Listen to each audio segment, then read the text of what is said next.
Ahí está.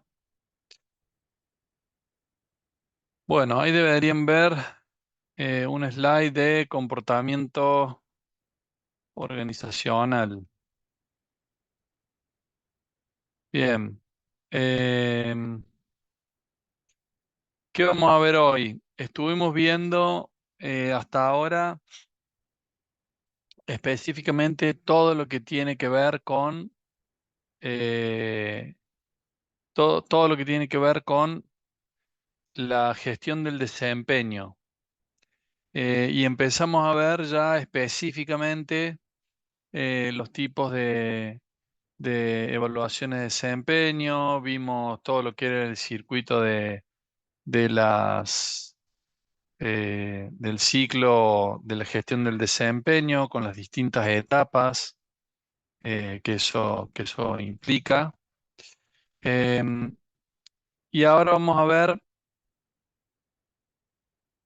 hoy algunos elementos que influyen decididamente en el desempeño de la gente. Influyen de una manera muy notoria, porque vamos a ver todo lo que tiene que ver con el comportamiento.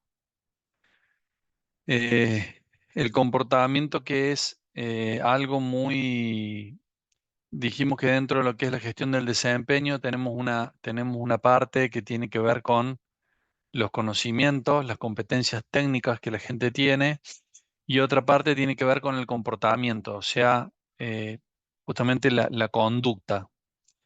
Dijimos que los conocimientos son más fáciles de adquirir y los comportamientos están ligados más a los rasgos de personalidad, por lo tanto, son más difíciles de modificar. Eh, y por eso es que en los procesos de selección decíamos, lo ideal es tener eh, todo lo que tenga que ver con los procesos en el proceso de selección, hacer mucho más hincapié en los comportamientos que en los conocimientos. Porque si una persona no tiene los conocimientos, lo podemos llegar a capacitar, pero si una persona no tiene los comportamientos adecuados, es difícilmente los va a lograr, los va a conseguir. Em, ¿Qué es el comportamiento organizacional? Primero, el comportamiento organizacional es una disciplina científica. Em, ¿Y qué estudia? Estudia cómo la gente actúa en las organizaciones. A eso se dedica el comportamiento organizacional. Da información a su vez para que las organizaciones logren que las personas estén más conformes, estén motivadas, estén comprometidas y en definitiva busca que la gente pueda actuar con mayor eficacia, ¿sí? Ese sería em, como el concepto principal. ¿Qué características tiene el comportamiento? El comportamiento tiene primero diferencias individuales. ¿Qué quiere decir diferencias individuales? Todos somos parecidos, pero en el fondo somos distintos. O sea, todos somos personas, todos somos seres humanos, todos tenemos eh, ciertas conductas similares, pero hay diferencias individuales notorias y claras entre cada persona. Por otro lado, la percepción. La percepción eh, es otra característica que tiene el comportamiento. Nosotros somos personas subjetivas, o sea, somos sujetos que tenemos eh, una manera particular y diferente de percibir. Y nuestro comportamiento está determinado también por nuestras percepciones. Entonces, al tener distintas formas particulares y personales de percibir nuestro comportamiento también es muy particular. Otro concepto, otra característica que tiene el comportamiento es que el comportamiento es algo íntegro. En una época les pueden haber escuchado o alguna vez lo habrán escuchado de alguien decir que los problemas de la casa lo dejen en la casa y que el trabajo dejen los problemas en la puerta. Esto es imposible, no existe, no hay ninguna posibilidad de que esto suceda, porque todo lo que tenga que ver con lo emocional, lo físico, lo laboral, lo personal, lo familiar, está todo integrado en la persona. No hay posibilidad que una persona tenga un problema familiar y en su trabajo no lo afecte, o tenga un problema en su trabajo y en la casa no lo afecte. Hay personas que lo pueden manejar mejor que otras, pero a todas indudablemente los afecta. Por ejemplo, si yo tengo a alguien que está trabajando, tiene un desempeño excelente y de repente tiene un divorcio, bueno, el divorcio es uno de los motivos, después de la muerte de un familiar querido o de un familiar o un ser querido, el divorcio es la segunda causa de mayor estrés. Entonces imagínense, a alguien se le muere un ser querido o un familiar, o se divorcia. Bueno, es imposible pensar que esa situación no le va a afectar a su desempeño y que no le va a afectar su comportamiento. Le va a afectar de alguna manera. No a todos igual, pero le va a afectar. Entonces eh, es una fantasía creer que las personas las podemos divorciar de sus estados. La otra característica es que la conducta es motivada. ¿Qué quiere decir la conducta es motivada? Que la conducta tiene causas. O sea, la conducta, hay veces que vemos a una persona y decimos, no le encontramos sentido a lo que hace. Nos parece que lo que hace es ilógico, es irracional, em, es ridículo, no tiene lógica. Sin embargo, todas las conductas tienen una causa. Por lo tanto, para la persona que tiene esa conducta está motivada. Y esto es algo importante porque nosotros en vez de negar esa conducta o en vez de tildarla como irracional, tenemos que entender la conducta, sobre todo si la queremos modificar. Si la queremos modificar, tenemos que entender de dónde viene la conducta, qué es lo que la está causando, qué la genera.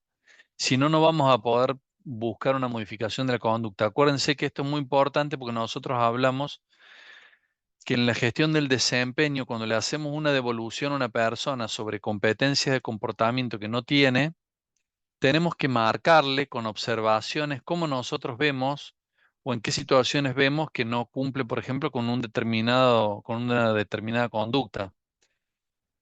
Cuando no tiene llamémosle, no tiene eh, una competencia de comportamiento. Si nosotros queremos ayudar a esa persona, tenemos que encontrar el motivo de esa conducta que queremos cambiar, las causas. Nos pongamos en un ejemplo.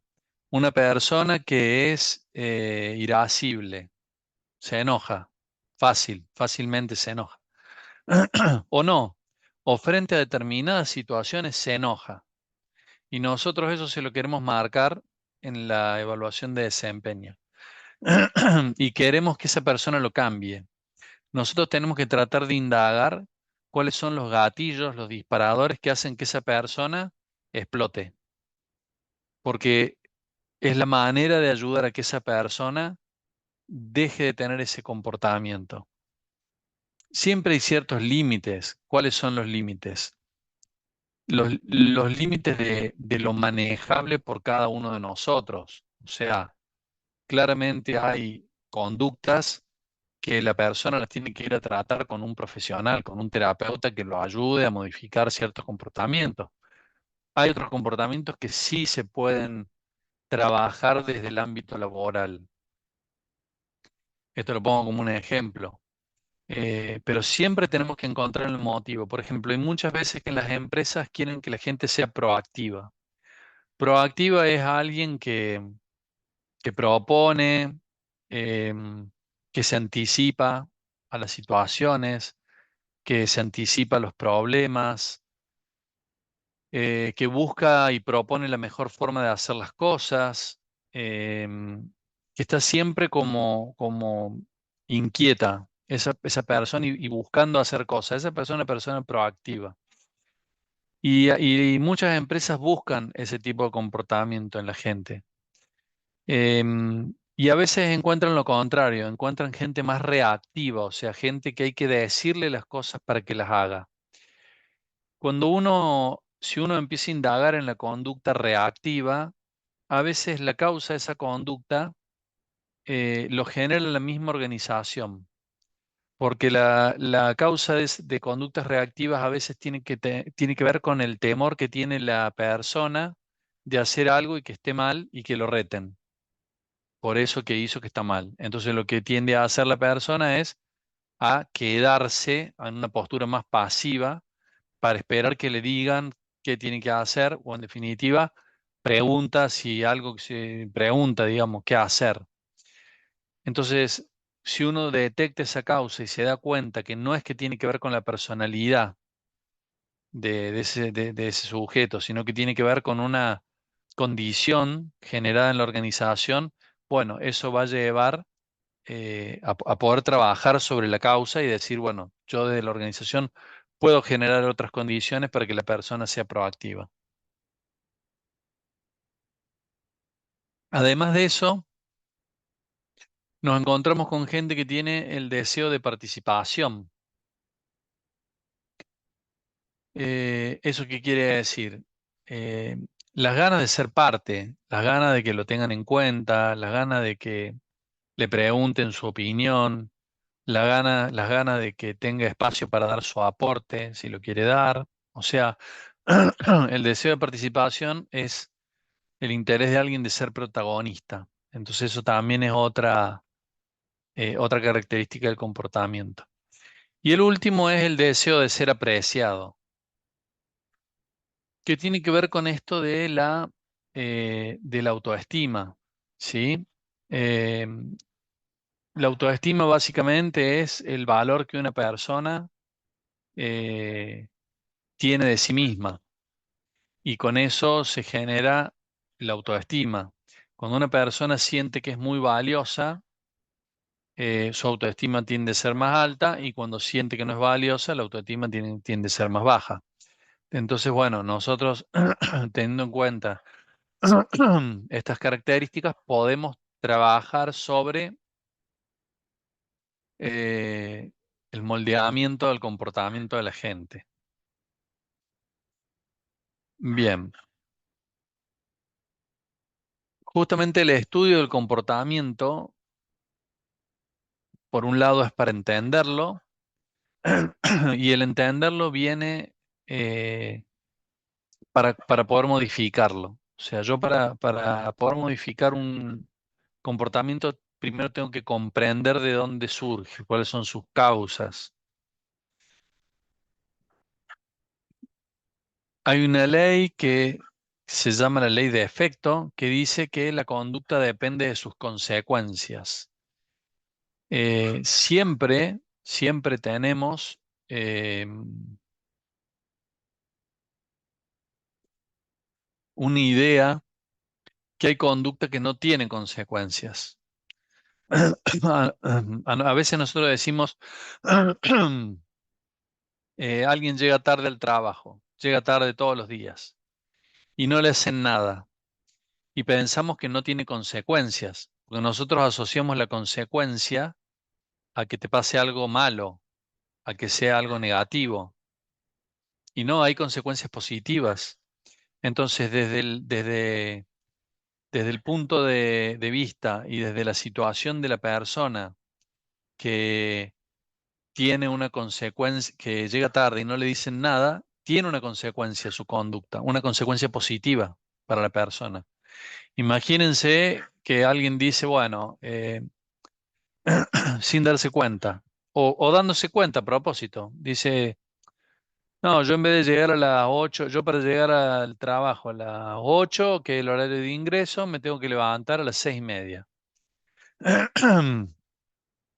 Pero si en vez de levantarme a las 6:30, me levanto a las 7, hago esto, hago esto, hago esto otro, y bueno, y llego 8:15. Y me gano media hora de descanso. Y bueno, y lo hace, y llega 8:15 todos los días y nadie le dice nada. Para esa persona hay una consecuencia positiva, claramente. O sea, se beneficia por llegar tarde. Entonces, no es que la consecuencia es igual a algo negativo. No, la consecuencia puede ser igual a algo positivo. Por eso el efecto, que es lo que termina determinando una conducta, siempre depende de la consecuencia. Ustedes siempre que vean una conducta, siempre piensen en términos de que pase, que esa persona obtiene algo bueno o algo malo.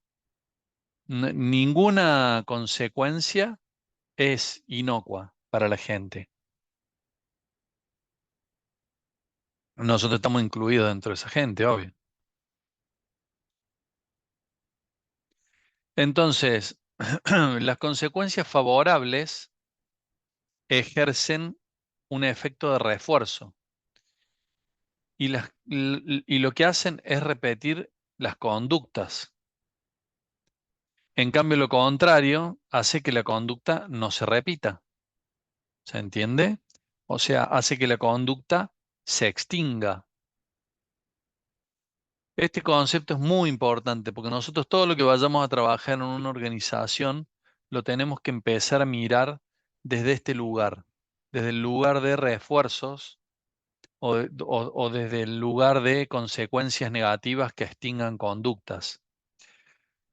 Ustedes siempre posiciónense en el lugar donde están, pero también posiciónense eventualmente en otro lugar que pueden llegar a ocupar en un futuro. Y si ustedes en un futuro ocupan un lugar, por ejemplo, eh, de, que implica generar políticas o normas o reglas para modificar comportamientos, pueden llegar a tener que usar una herramienta de este tipo. Entonces, supónganse que ustedes llegan a una organización, en esa organización o están en una organización, y en esa organización hay gente que no respeta los procedimientos. Tienen procedimientos y la gente no los respeta. Y ustedes tienen una reunión y le explican a esa persona que tienen que respetar los procedimientos y sigue sin respetarlo. Hacen una auditoría y en la auditoría sale que no respeta los procedimientos y ustedes le hacen un informe y le ponen una, dos o 10 no conformidades que tienen que respetar para que respeten el procedimiento. Y después van y le dicen al jefe de esta persona que no respeta los procedimientos y la persona sigue sin respetar los procedimientos. ¿Qué quiere decir eso? Que todas las consecuencias de no respetar los procedimientos no son lo suficientemente negativas para que la conducta se extinga. Evidentemente hay una consecuencia positiva o hay una serie de consecuencias positivas que siguen siendo más fuertes que todas esas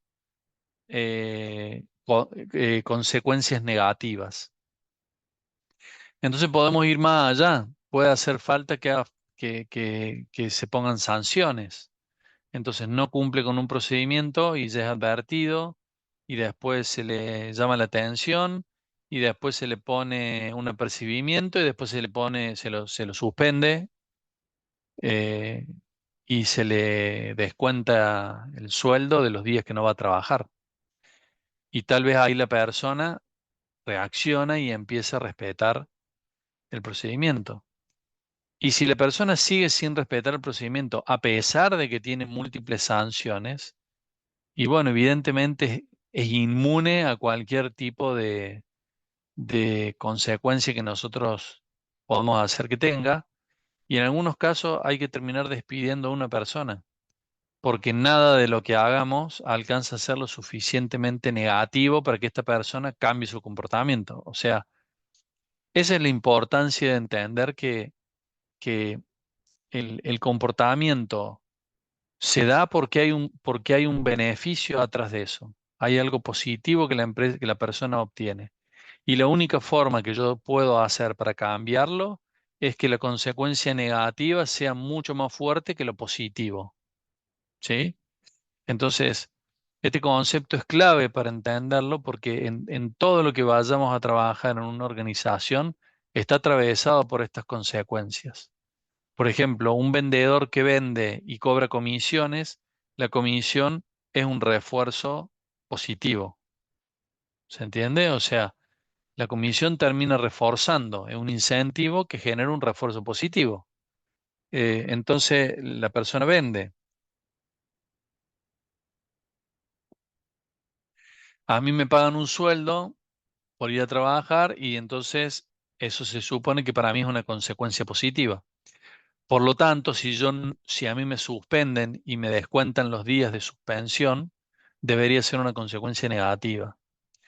Ahora, como ya vimos las seis características del comportamiento y que hablamos del tema de que el comportamiento, digamos, es individual y depende de la personalidad de cada uno, de las percepciones, no a todo el mundo las consecuencias significan lo mismo. Algunas personas le dan más significación a otras. Por ejemplo, acá en lo que se está mostrando, lo puse como modo gráfico, en la bandera, ¿sí? El abanderado. em, Allá supongo que debe existir lo mismo, o sea, el mejor alumno, el que tiene mejores notas, tiene mejor conducta, en los actos del colegio le dan la bandera, entonces entra portando la bandera nacional. Em, Eso está visto como un ejemplo. Y hay chicos que ven eso, quieren ser abanderados o quieren ser escolta de la bandera. Y hay otros que para nada, no les interesa en lo absoluto. Sin embargo, la situación es la misma para todos. Y están todos en el colegio, están todos estudiando y son todos chicos y chicas eh, que están pasando por la misma situación. Y sin embargo, la significancia que cada uno le da es distinta.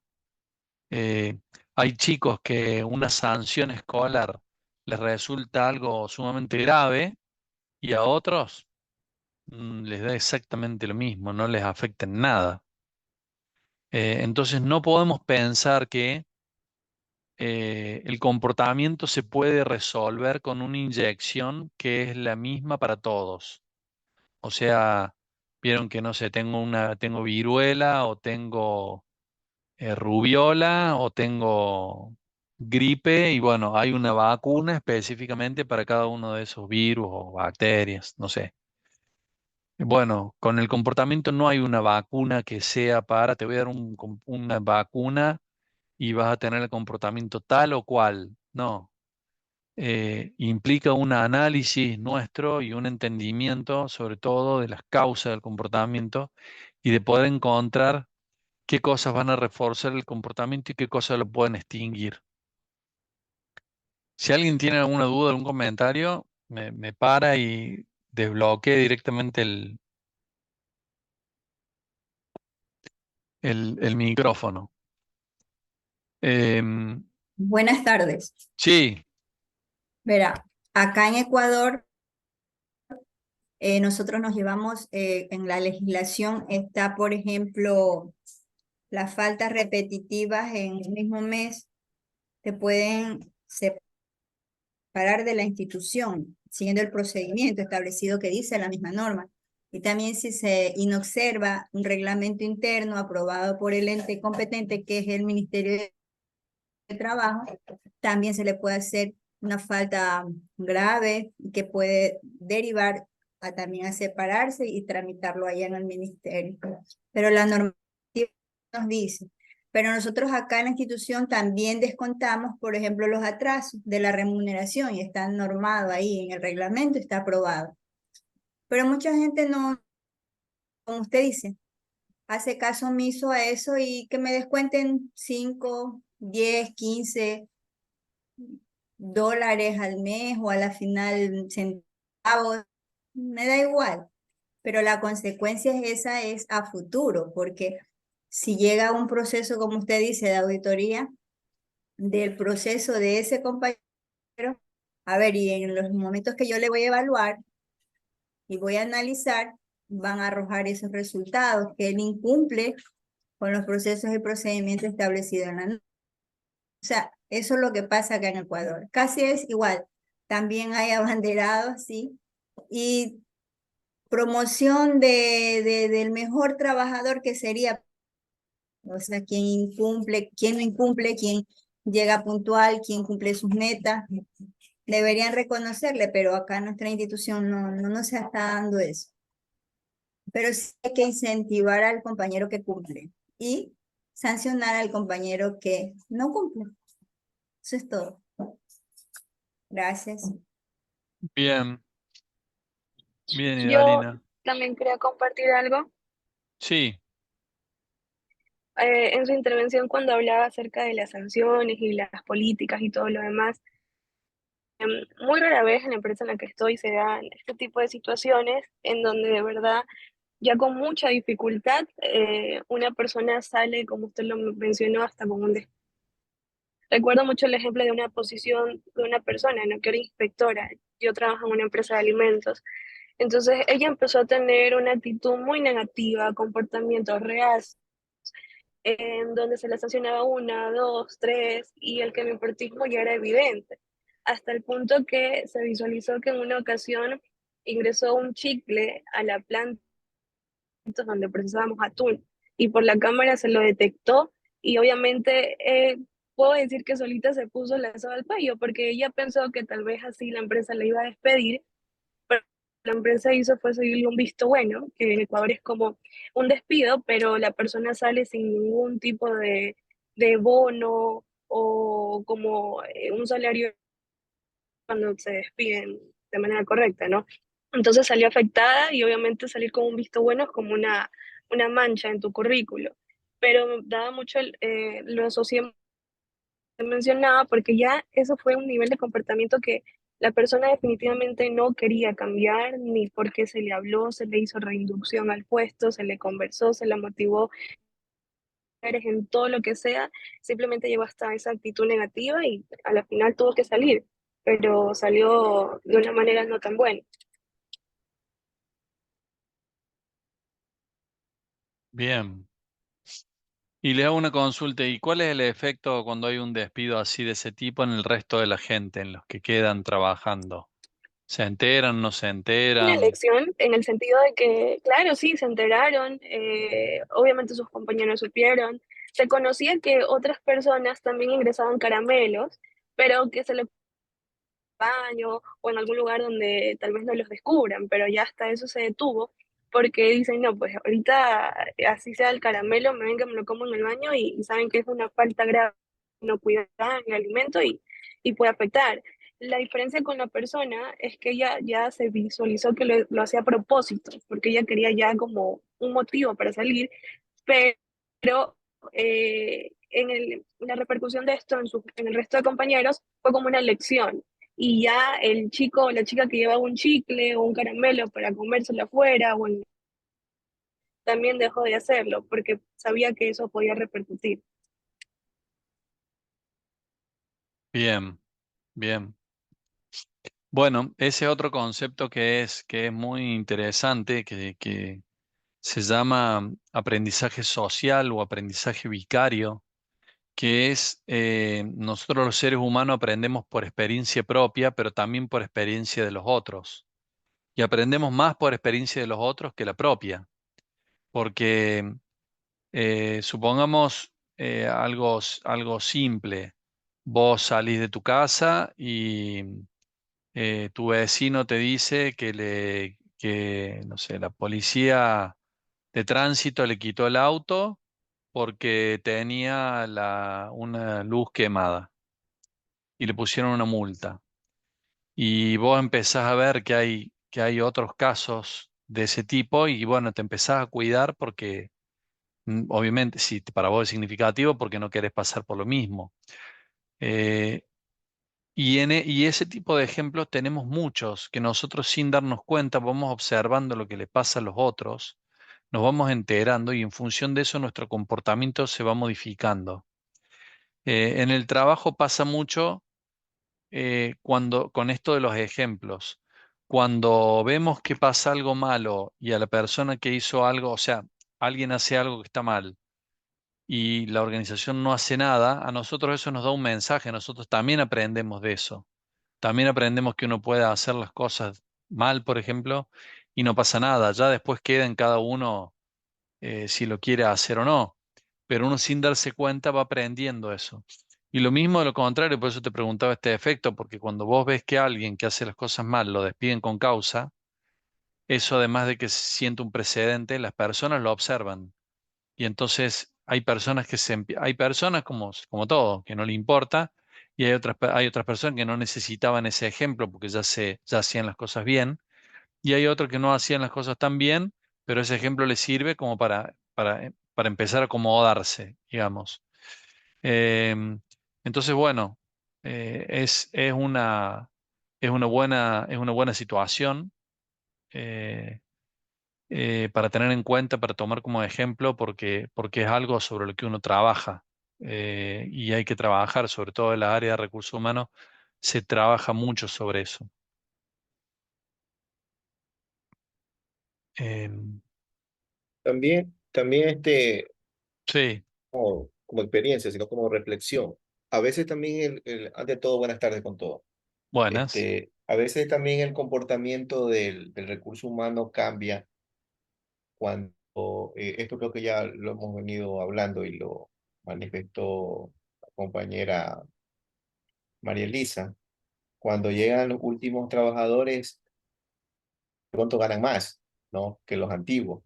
Ese también hace de que el personal antiguo ya no cumpla a cabalidad lo que se le ha asignado. Entonces ahí vemos, por ejemplo, que en este caso las personas se desmotivan, ¿no? Con el salario, porque, bueno, cumplimos las mismas funciones, pero uno gana 5 y el otro gana 3, y el que gana 3 tiene recién 2 años, y el que tiene 10 años. Entonces ahí viene ya como ese malestar, ¿no? Esa sería una. Y otra también que a veces es de acuerdo a las condiciones o también a los niveles, ¿no?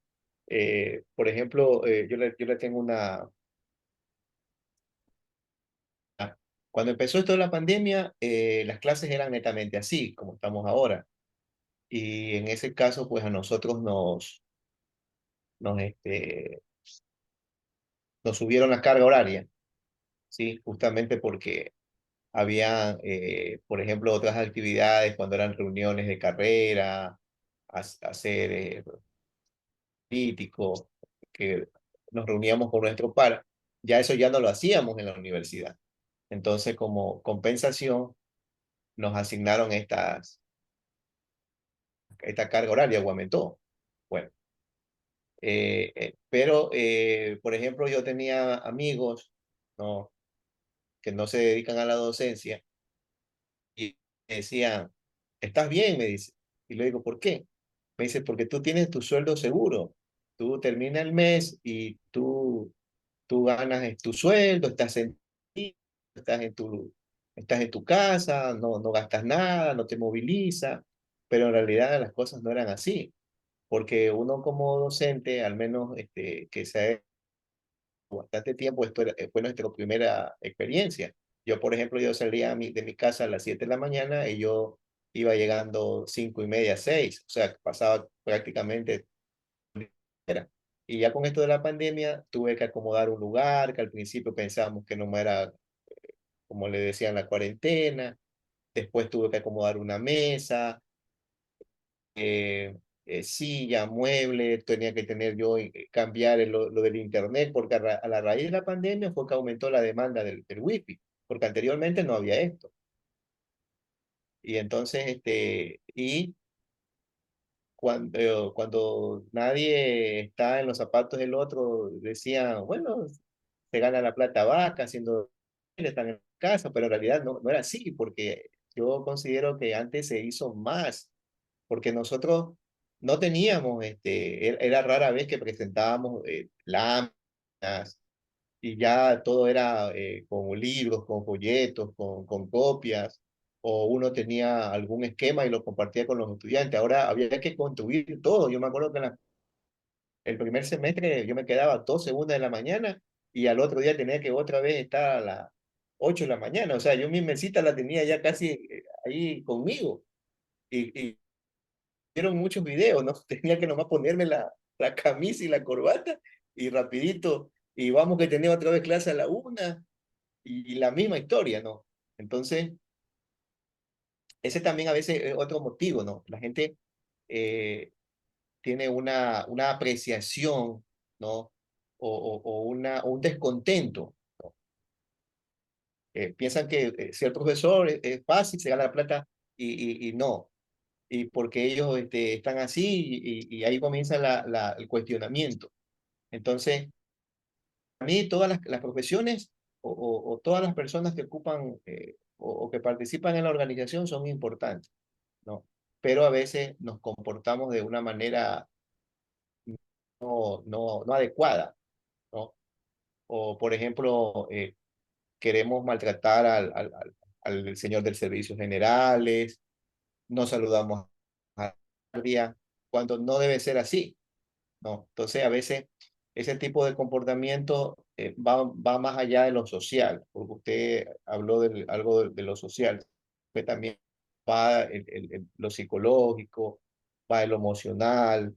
A veces de pronto no sabemos ese estudiante que tuvo un buen semestre y resulta que en el examen final no responde las preguntas, o sea, no sabemos cuál es el motivo.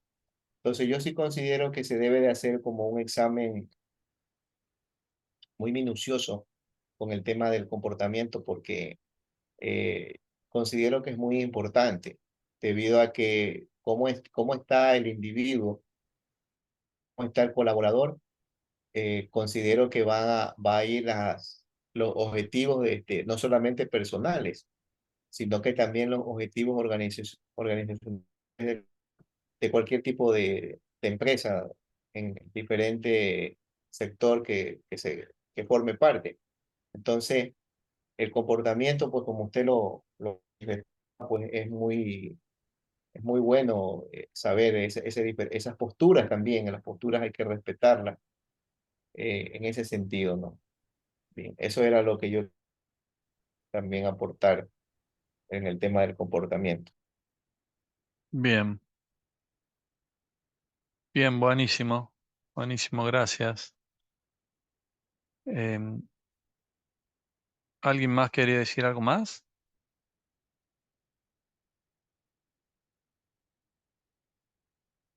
Bueno, avanzamos un poquito más. Eh,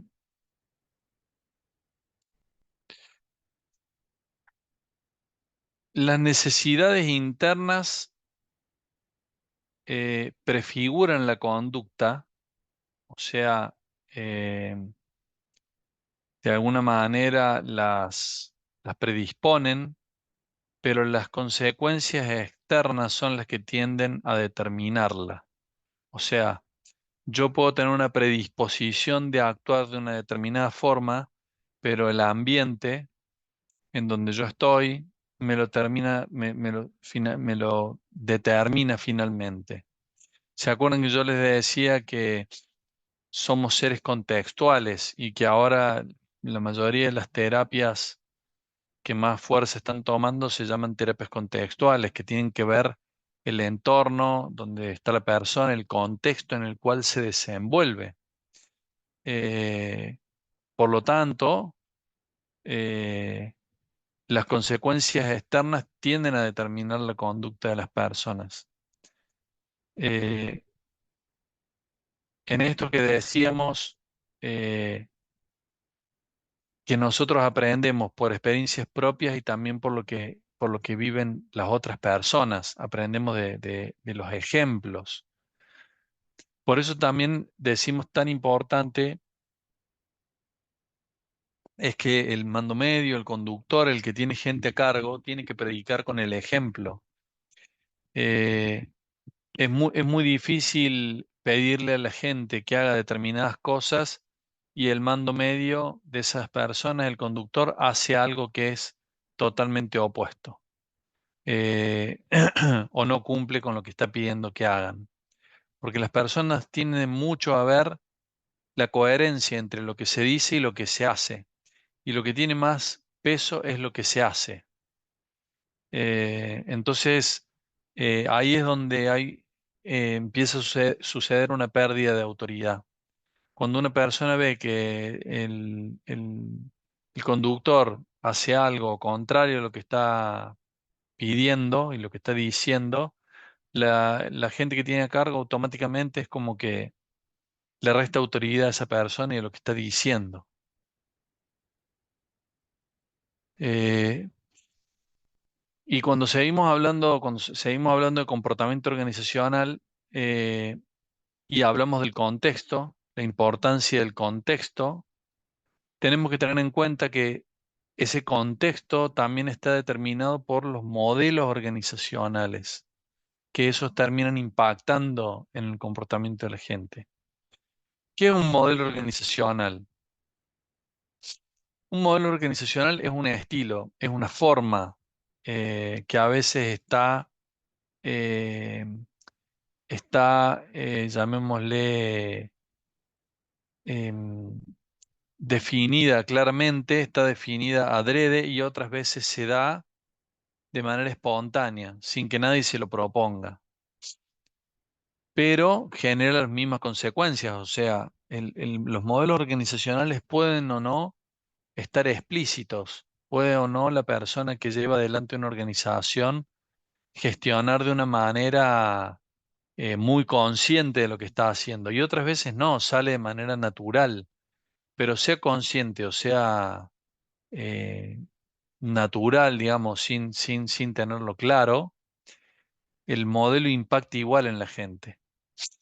Entonces nosotros tenemos modelos que, por ejemplo, van desde el autocrático, que está en esta punta, al colegiado, que es el extremo opuesto. O sea, este modelo es el extremo opuesto de este. Y estos son intermedios. Fíjense que acá nos habla de la base del modelo, el estilo de gestión, la orientación de los empleados, nos va diciendo ciertos aspectos o parámetros del modelo y acá en las celdas nos va diciendo cada uno de los modelos cómo es en relación a ese parámetro o ese aspecto, esa dimensión. Por ejemplo, la base del modelo autocrático es el poder, o sea, alguien que tiene poder y ejerce poder. El de custodia la base del poder es los recursos económicos que tiene. O sea, es un modelo vinculado al dinero. Obviamente que todos estos modelos están vinculados al dinero, pero en este hace especial hincapié los recursos económicos que la organización tiene. En la base del modelo de apoyo es el liderazgo, la base del modelo, y en el colegiado es la asociación. El colegiado quiere decir que los equipos de trabajo no tienen un líder definido, no tienen un jefe. Son equipos en donde todos tienen la misma jerarquía. Este tipo de modelos, modelos organizacionales son de alto rendimiento. O sea, este tipo de modelo es muy raro ver en una organización. Tal vez podamos ver en algunos equipos de trabajo en determinadas organizaciones que también tienen que tener un estilo que lo permita. Pero son equipos como altamente desarrollados, entonces no es común de verlo. En el caso del estilo de gestión, por ejemplo, de un modelo autocrático, se basa mucho en la autoridad, en el de custodia en el dinero, en el de apoyo, bueno, justamente el apoyo que se le da a la persona, el acompañamiento. En el colegiado el estilo de gestión es el trabajo en equipo. No quiere decir que en estos otros tres modelos no se trabaje en equipo. Quiere decir que es el estilo de gestión. O sea, en el colegiado generalmente lo forman equipos de trabajo que se llaman autodirigidos, por eso no tienen un jefe, sino que están como, como que se regulan entre sí los integrantes, tienen un grado de asociación y de cohesión muy alta. Entonces el estilo de gestión eh, está enfocado en el equipo de trabajo. La orientación de los empleados en el autocrático es claramente la obediencia, o sea, hacer caso, porque hay alguien que tiene el poder, ejerce la autoridad muy verticalmente y lo que queda es que la gente obedezca. El de custodia es porque las personas lo que buscan es seguridad en el trabajo y obtener buenas prestaciones. En el de apoyo, la orientación de los empleados tiene que ver con el desempeño laboral. Y en el equipo colegiado es la conducta responsable, o sea, la responsabilidad que tienen los miembros de la organización eh, para ser responsables de su conducta.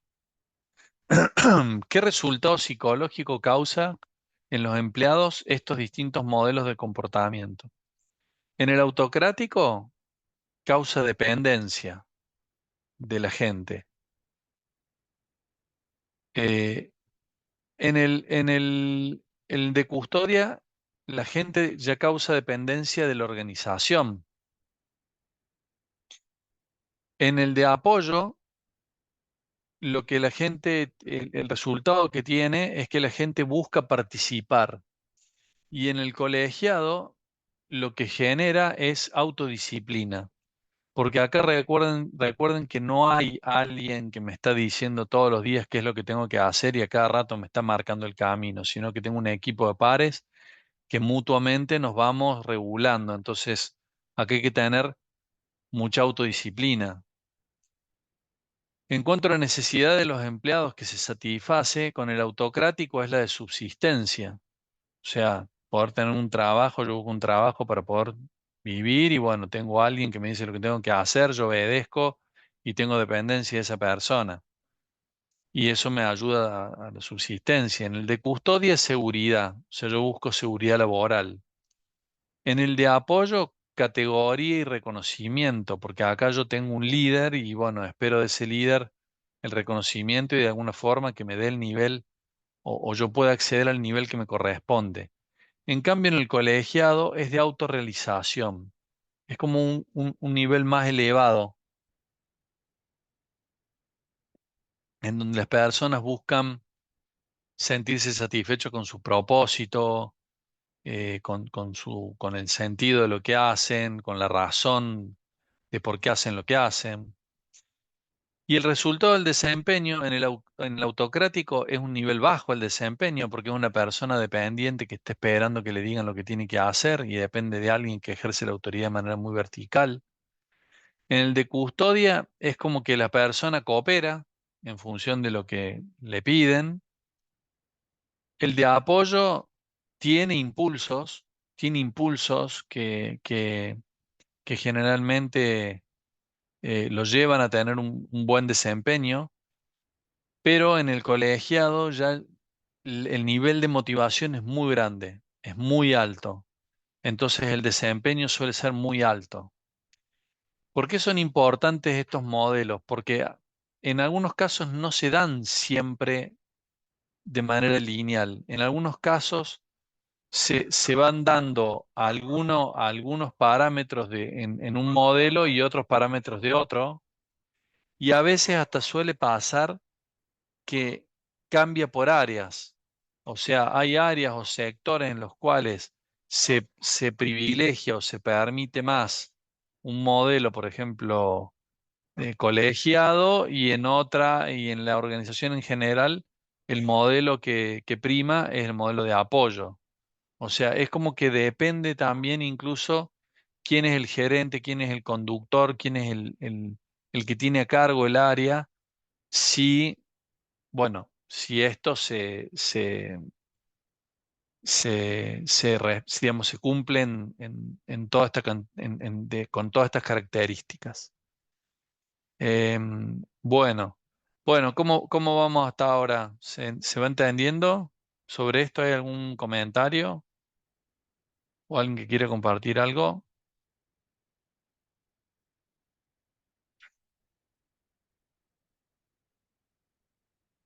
Bueno, ¿les parece si hacemos un break? ¿Están de acuerdo? Bueno, ¿les parece si hacemos, Sí. no sé, 5 minutos? Ya, ¿Está bien? Como 10. 10 minutos. Bueno, hacemos 10 minutitos. Em, yo les voy a compartir acá en pantalla, así lo...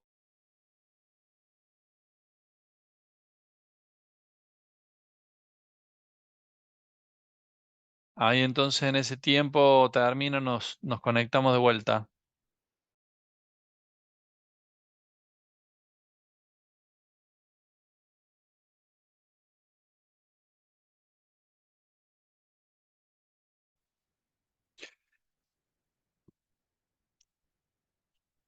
Estas organizaciones que vemos acá son ejemplos de modelos organizacionales distintos. O sea, estas organizaciones se gestionan de manera diferente. Por un lado tenemos McDonald's, que es un ejemplo de servicio. Disney, que su foco está en el entretenimiento. Google, que tiene que ver con la innovación. Todas estas empresas buscan que las personas que le integran tengan un comportamiento similar. Hacen que tengan un comportamiento específico y que esté de alguna manera que sea homogéneo el comportamiento. ¿Y eso por qué es así?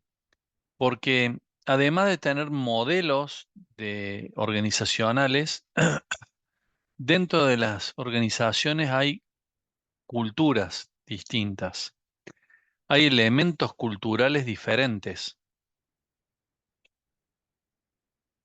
¿Qué impacto, qué sería la cultura organizacional? La cultura organizacional es, es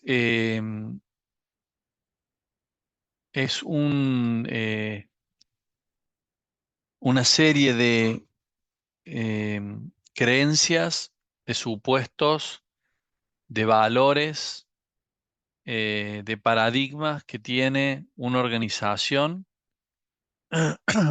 y que impactan directamente en el comportamiento de las personas. La cultura es lo que determina qué comportamientos están bien y qué comportamientos están mal, qué comportamientos son adecuados, cuáles no son adecuados, eh, qué es lo que se espera que haga una persona y qué no. Y todo eso lo determina la cultura organizacional. Acá hablamos de valores que pueden estar escritos y valores que pueden no estar escritos. O sea, los valores en definitiva que conforman la cultura de una organización eh, es justamente como la palabra dice, lo que en una organización se valora o a lo que en una organización se le da valor y a lo que no.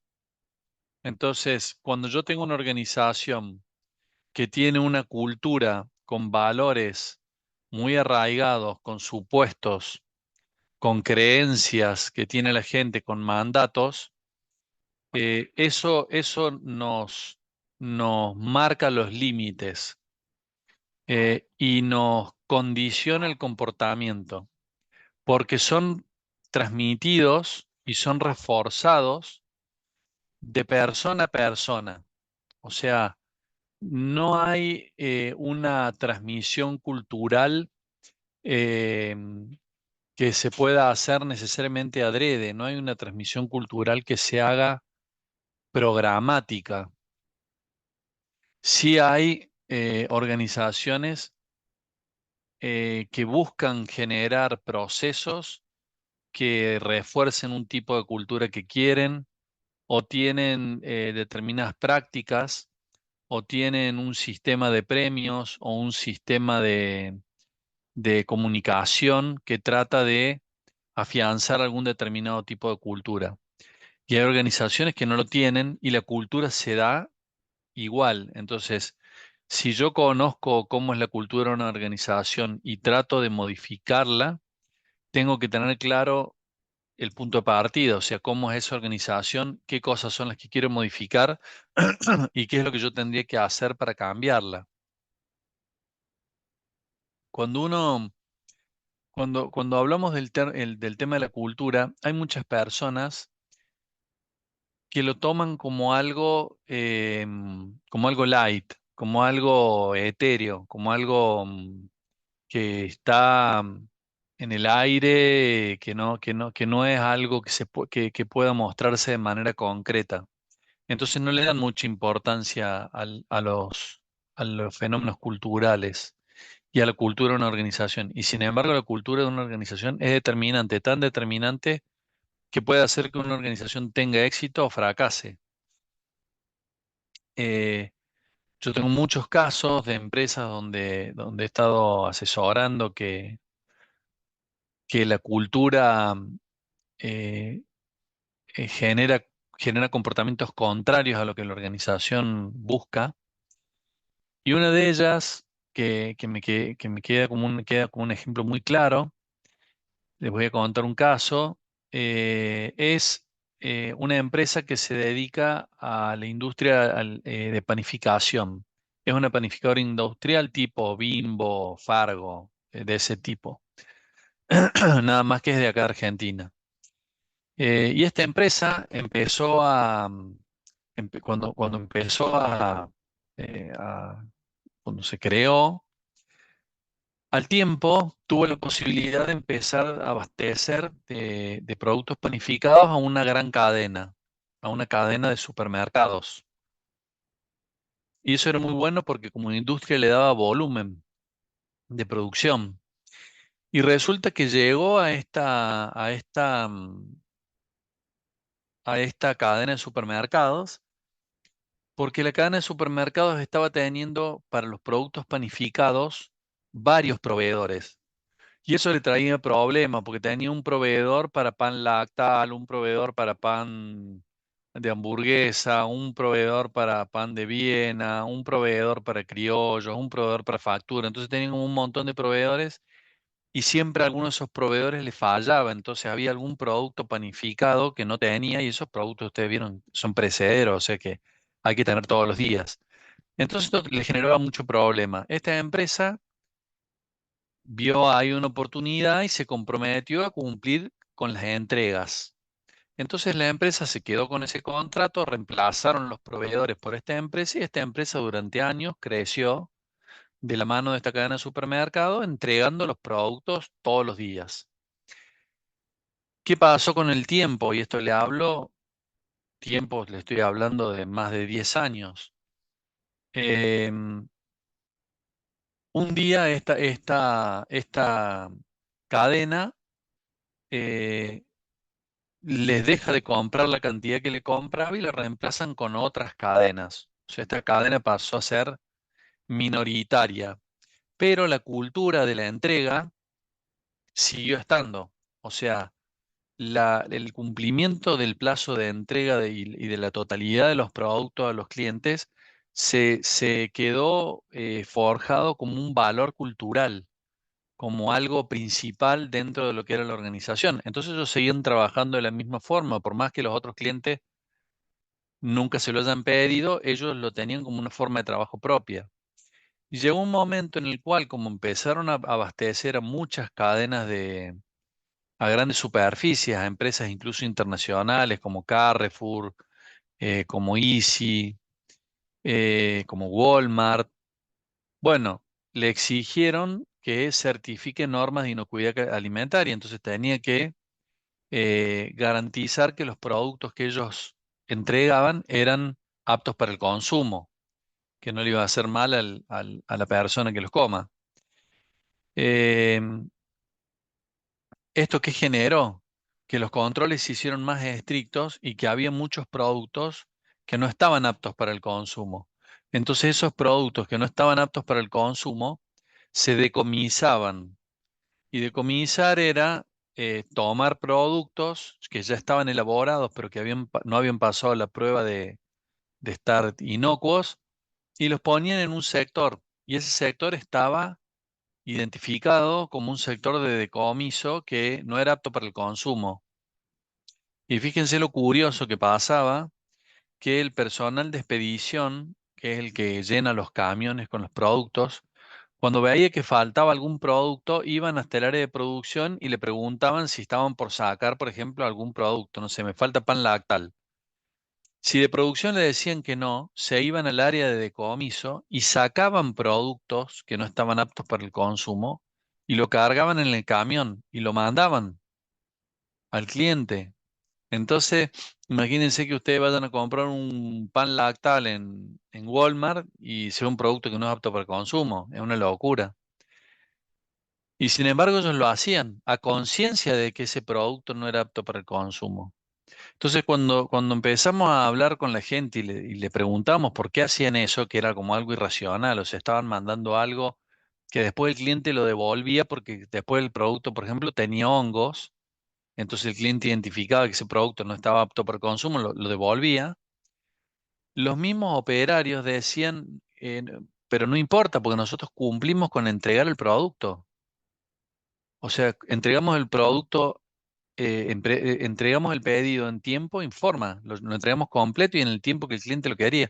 Sí, pero esos productos no estaban aptos. Bueno, no hay problema, después el cliente lo puede devolver y no hay problema, nosotros se lo cambiamos, pero nosotros el tiempo, con el plazo de entrega cumplimos.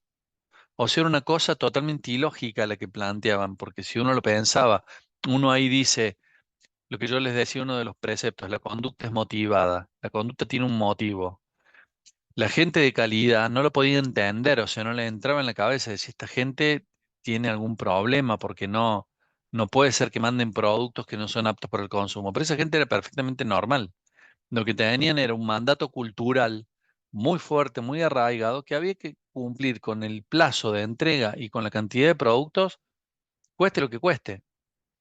Eh, en su razonamiento estaba, bueno, no hay problema, yo cumplo, entonces al cliente va a ver que yo cumplí. Después ese producto hay que cambiarlo, no sé, ya es otro pedido y ya ese otro pedido voy a buscar de cumplirlo en tiempo y forma, pero el cliente no me va a poder decir que no lo entrega a tiempo. Eso trajo aparejado que uno de los contratos, uno de los clientes suspendió la compra durante muchos meses hasta que no se regularizó la situación y otro tenía múltiples quejas. Entonces, fíjense que esto, que es un mandato cultural, no es algo liviano, no es algo etéreo, que no tiene, la cultura no tiene impacto en nada en la organización. La cultura impacta muy fuertemente en la organización. Y a mí me gusta dar este ejemplo porque es un ejemplo real y un ejemplo muy claro de cómo mandatos que se van transmitiendo de persona a persona, que son reforzados por cada persona y son mantenidos a lo largo de los años, no importa que las personas originales de la empresa cambien, la cultura se sigue manteniendo, porque como ha sido transmitida de persona a persona, hay una continuidad en el tiempo de los mandatos. Eh, Por lo tanto, es muy importante justamente tener en cuenta esto, cuáles son los elementos culturales que están en la organización donde yo estoy o donde estoy interviniendo o quiero intervenir porque tal vez haya elementos culturales que van en contra de los comportamientos que yo quiero. Tal vez yo quiero tener, lo que decíamos, una organización en donde la gente sea proactiva y eso es lo que se dice, pero tengo un estilo de conducción, un estilo de un modelo organizacional que es autoritario. Entonces, la gente no va a ser proactiva, va a esperar a que le den las órdenes para que haga lo que tienen que hacer. Y yo me vuelvo loco tratando que la gente tenga un comportamiento proactivo y el modelo organizacional es contrario a un comportamiento proactivo.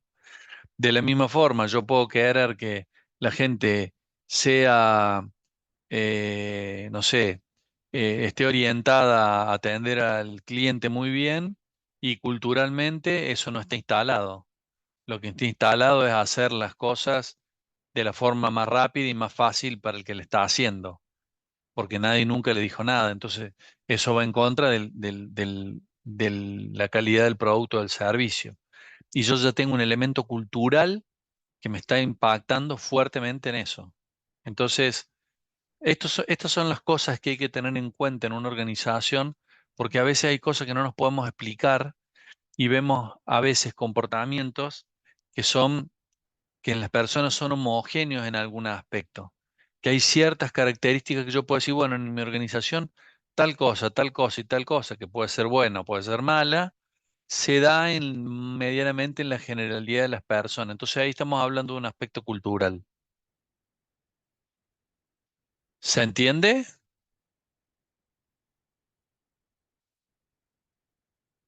Bien.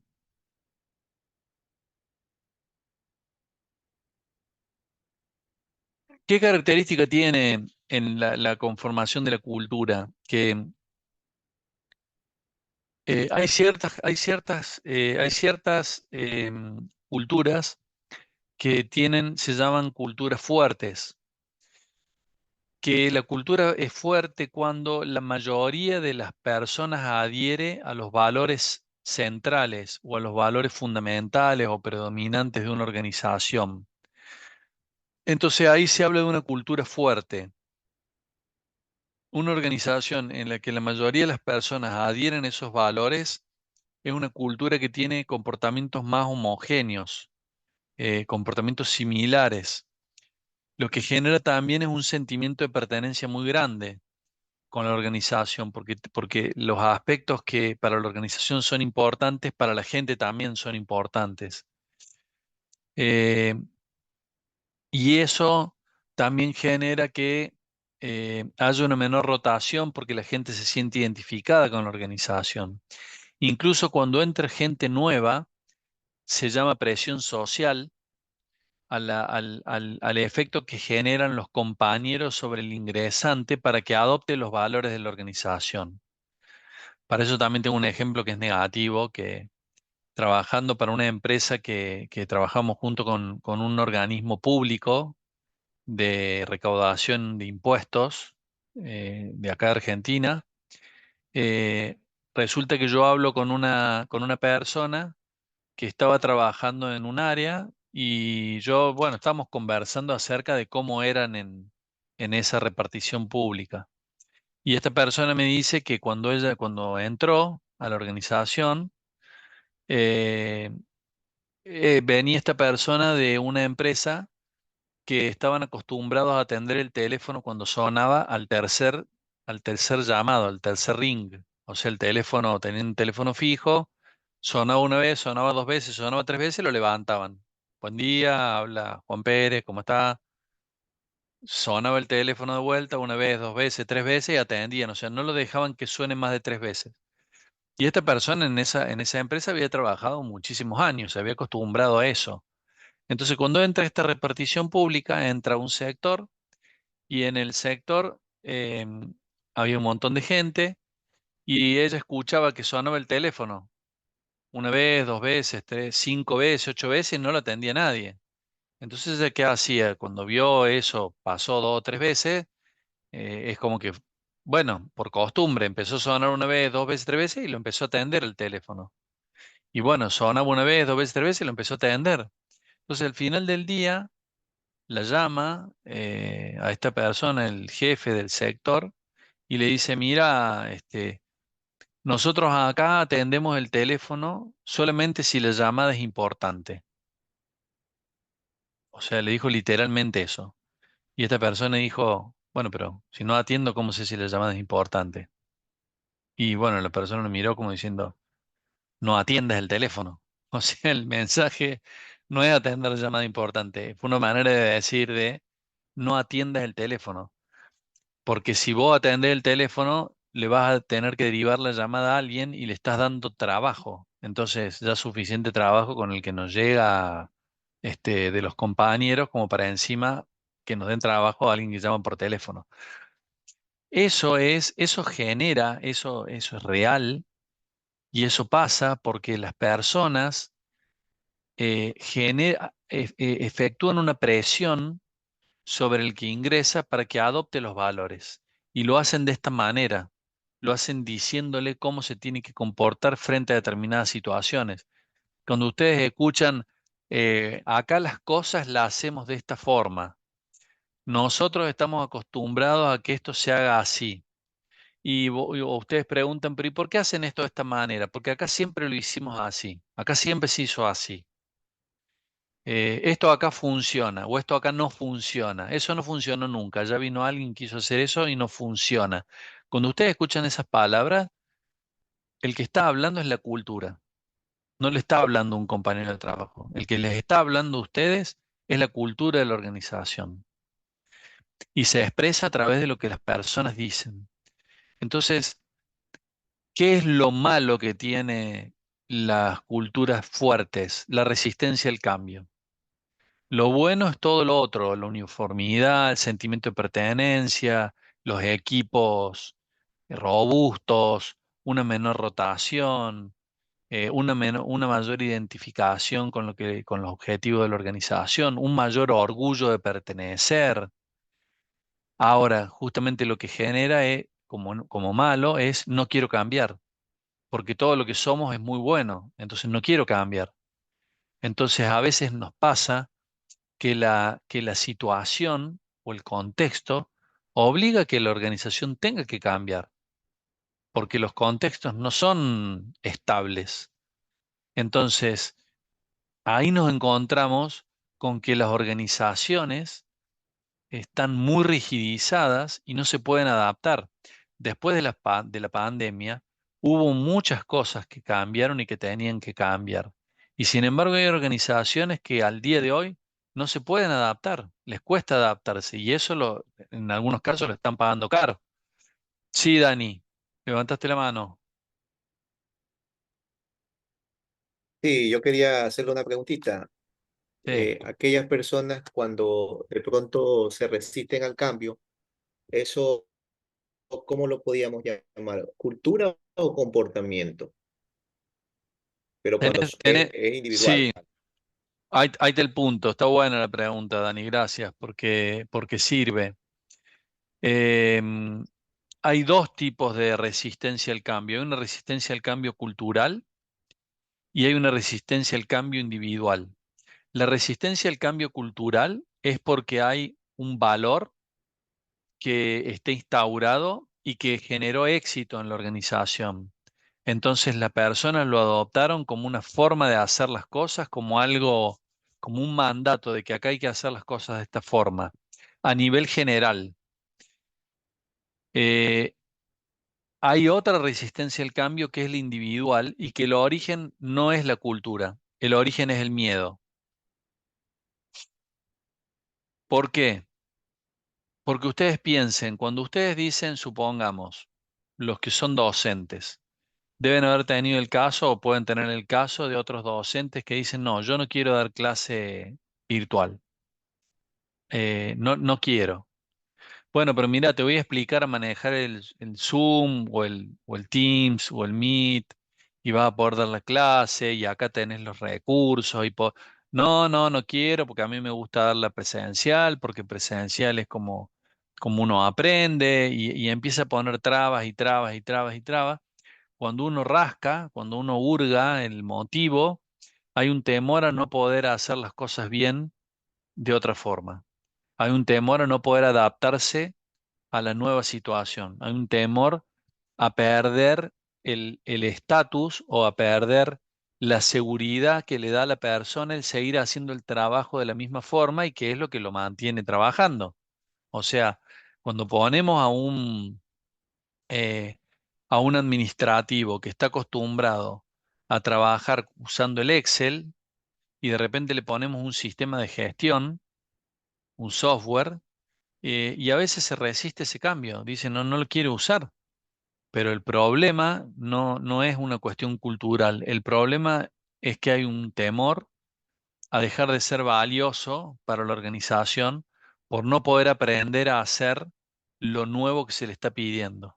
Entonces lo que hace la persona es resistirse al cambio. No, no quiero cambiar, porque eso me va a poner en riesgo mi trabajo. Entonces son dos tipos de resistencia distinta. La cultural viene por los valores y por los mandatos de lo que está, de lo que hay que hacer, porque eso es lo que da resultado, y la resistencia al cambio individual, lo normal es que viene por una situación de miedo. ¿Se entiende?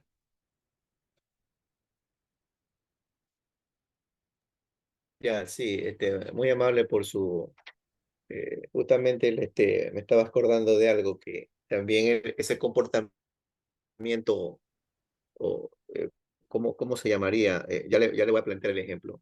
Usted sabe que en la docencia, pues siempre cumple un periodo, ¿no?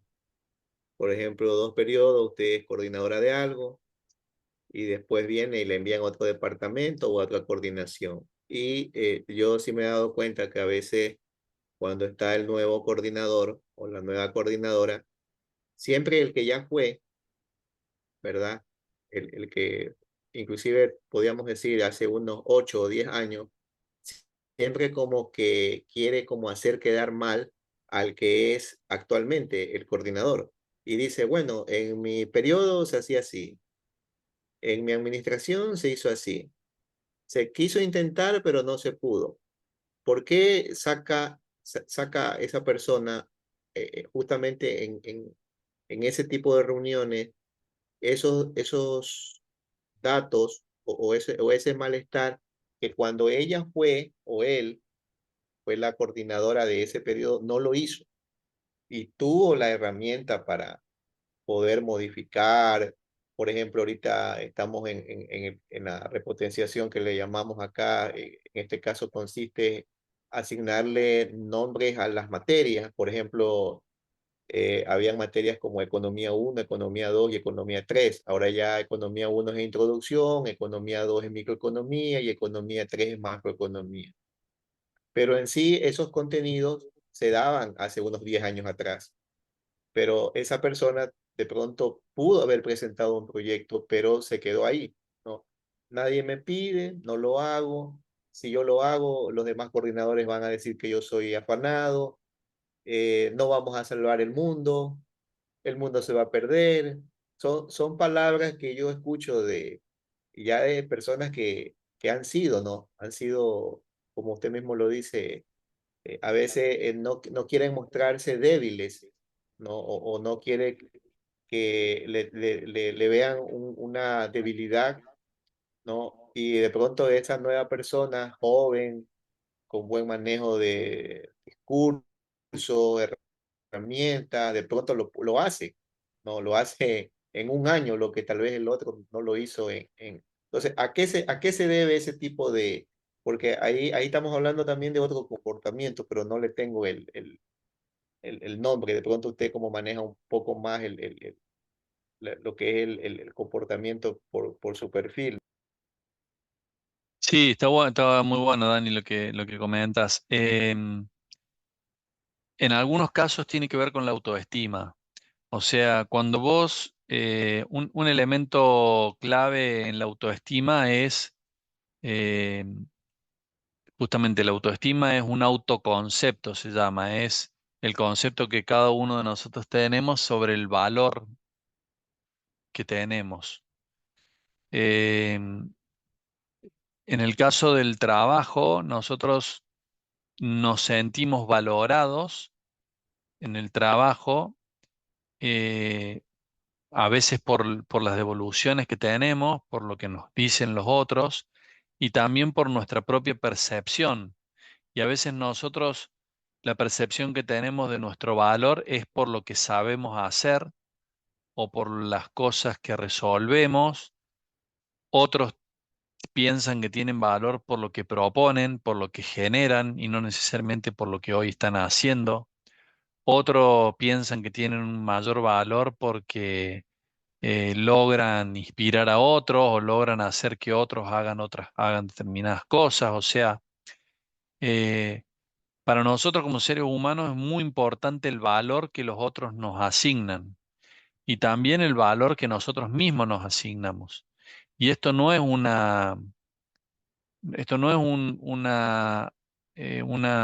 no es algo objetivo, sino que es algo sumamente subjetivo que todos tenemos. Entonces, en el trabajo, el comentario de este tipo de personas que lo que buscan es, eh, de alguna manera, excusarse por no haber logrado ciertas cosas y que otros sí lo logran, o o que menosprecian el logro de otros, es de alguna manera evitar sentirse menos valiosos, menos importante y por ende que baje su autoestima. Entonces, si alguien está en un sector y de repente lo mueven y entra otra persona y empieza a tener un montón de logros que el que se fue no lo tuvo, si el que se fue tiene este gatillo, digamos, tiene esa forma de ver las cosas, en vez de que no le afecte eh, o que no le cambie su percepción de su valor, piense que si el otro tiene logros, va en desmedro de su propia valía. Entonces lo que busca es disminuir los logros de los otros o invalidarlos para no sentir justamente eso, sentirse menos valioso. Eso no es un mecanismo directo, o sea, no todo el mundo se siente así. Em, por eso algunas personas reaccionan de esa manera y otros no reaccionan de esa manera porque entienden que si no en su momento no se hizo fue o porque no le dio importancia o porque no le dio el tiempo o porque no tenía los recursos o porque no estaban dadas las condiciones o por lo que fuera. Em, es lo mismo que el mismo mecanismo que algunas personas aceptan las críticas constructivas de buena gana, otros que piden que le den una crítica constructiva y otros que no toleran las críticas, no las toleran porque les afecta directamente a su autoestima. Entonces, bueno, esa puede ser una de las, de las posibilidades. Hay un dicho que tenemos acá en Argentina que dice que nadie quiere fracasar solo. Sí, es como que si fracasas, o sea, te va mal, por ejemplo, vamos de vuelta a lo académico, tenés un montón de compañeros tuyos que están esperando para rendir un examen y vos tenés miedo, no sabes si te va a ir mal, entonces cuando empiezan a salir todos y a todos los están bochando, te da miedo por decir, uy, me pueden bochar a mí, pero no te sentís tan mal, porque de última, si me bochan, bueno, fuimos un montón. O sea, cuando volví a tu casa decís, sí, me bocharon, pero a la mayoría también la bocharon. O sea, estuvo mal, pero no tan mal. En cambio, si salen y a todos le ponen 10-9, 10-9, 10-9, o sea, la mejor nota, y bueno, ahí te preocupa más, porque decís, si yo salgo y me bochan, voy a ser el único fracasado entre todos los que le fue bien. Entonces, ese mecanismo de valoración y autoestima que tenemos está permanentemente en juego.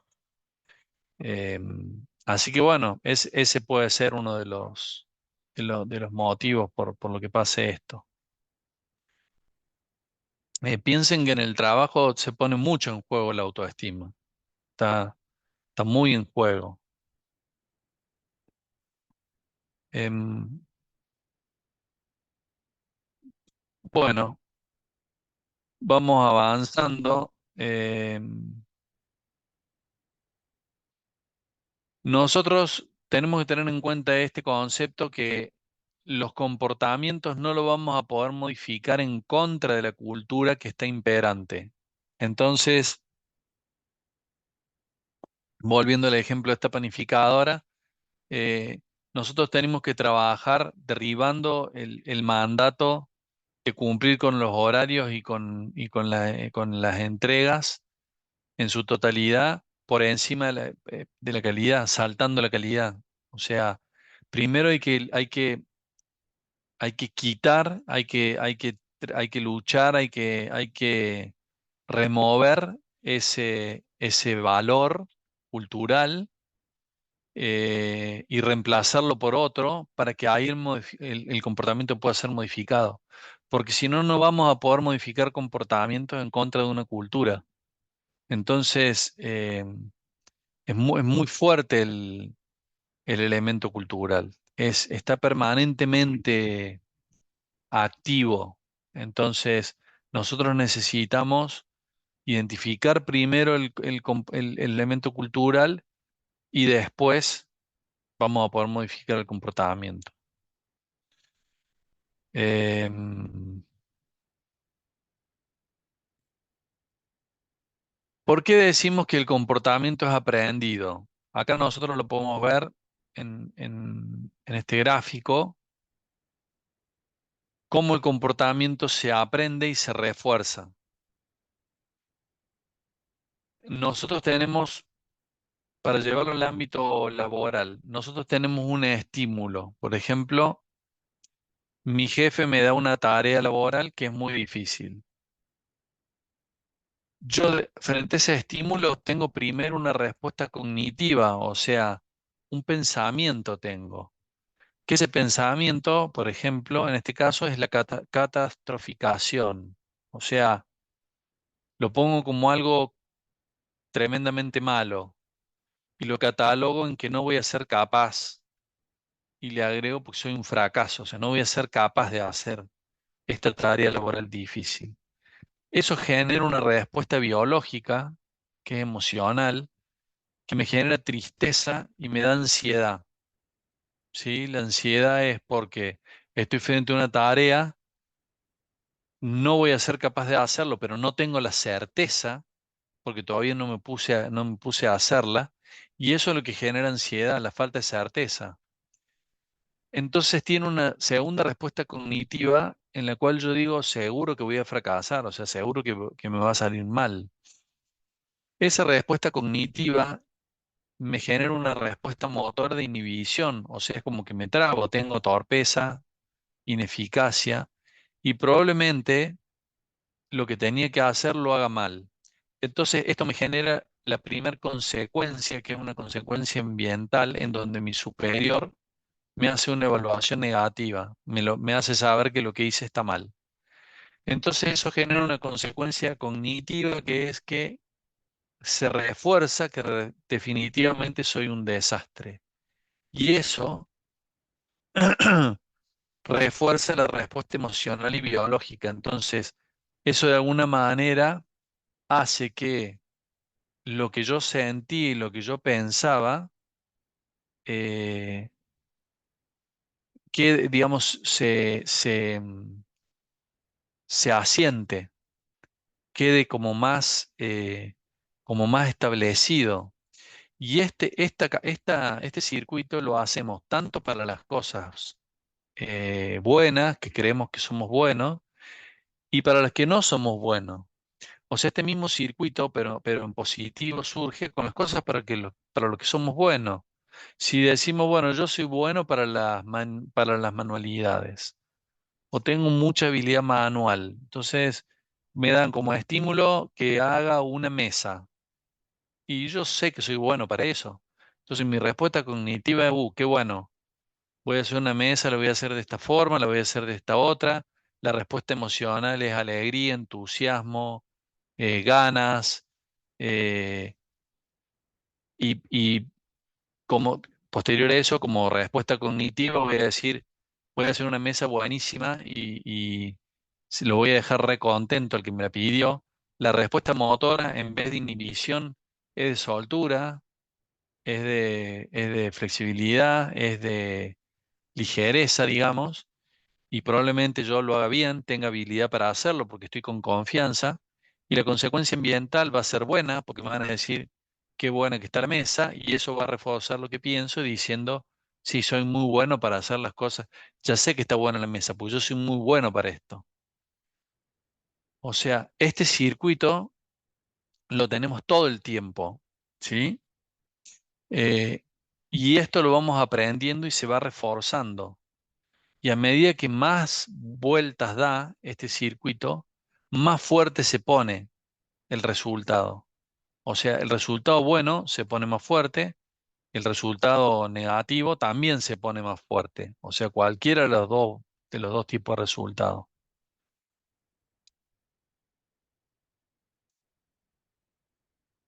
Entonces, cuando vemos, en este caso, cuando estamos hablando de refuerzos, habíamos hablado ahí de refuerzos, de respuestas, de consecuencias. Acá tenemos un cuadro que nos muestra, por ejemplo, en los refuerzos, cómo funcionan los refuerzos en el comportamiento. La aplicación de una consecuencia negativa es un castigo, es una consecuencia desfavorable que desalienta una conducta. Por ejemplo, es la tercera vez que llegas tarde, te voy a aplicar un apercibimiento. Es una consecuencia desfavorable, un castigo. Aplico algo negativo. También puedo retirar algo negativo, que es un refuerzo negativo, se llama. Que la conducta esté eliminada, está acompañada por la eliminación de una consecuencia favorable. Por ejemplo, si hoy terminamos el trabajo, podemos irnos en horario por primera vez en el mes. O sea, todos los días nos estamos yendo tarde y eso es una consecuencia negativa. Entonces lo que yo hago es decir, bueno, pero si terminamos tal cosa, nos vamos a poder ir en horario. Entonces, no es que yo gano algo bueno, sino lo que yo dejo de recibir es algo malo. Entonces, a eso se le llama el refuerzo negativo. ¿Se entiende? Es a una consecuencia negativa que yo estoy sufriendo que me la sacan. Es como si me sacaran una espina del pie. Me pongo contento porque no me duele más, pero no gané algo bueno, perdí algo malo. ¿Se entiende? Eso sería un refuerzo negativo. En cambio, el refuerzo positivo es que una conducta se estimula y es algo bueno que me pasa. Y esto alienta la repetición de la conducta. Por ejemplo, que mi jefe me diga que el informe que le pase esté impecable y que me felicite. Ahí yo gano algo, gano reconocimiento, gano valoración, entonces es una consecuencia positiva. Y eso es un refuerzo positivo. Eh, por ejemplo, tener un jefe que todos los días me maltrata, porque sí, y de repente viene alguien y me dice, no, mira, te vamos a cambiar de sector, te vamos a cambiar a otro jefe, es un refuerzo negativo. O sea, no es que gano algo bueno, porque capaz que el otro jefe es normal, ni me felicita ni me castiga, pero dejo de tener uno que me castiga. Y el otro punto es el retiro de una consecuencia positiva que se llama extinción, por ejemplo. Se eliminan las consecuencias positivas que son significativas y que se obtenían previamente eh, por una práctica o una conducta deseable. Por ejemplo, cuando dicen lo que corresponde es que haga bien su trabajo, no lo voy a seguir felicitando por eso. Entonces, cuando yo tengo una consecuencia positiva como es felicitar a alguien por el trabajo bien hecho o reconocerle a alguien el trabajo bien hecho, cuando yo le retiro ese refuerzo positivo, se llama extinción. Entonces yo puedo llegar a tener incluso una extinción de un comportamiento porque alguien, digamos, me deja de dar, me retira una consecuencia positiva que yo tenía. ¿Se entiende esto? ¿Algún comentario, alguna duda, alguna pregunta?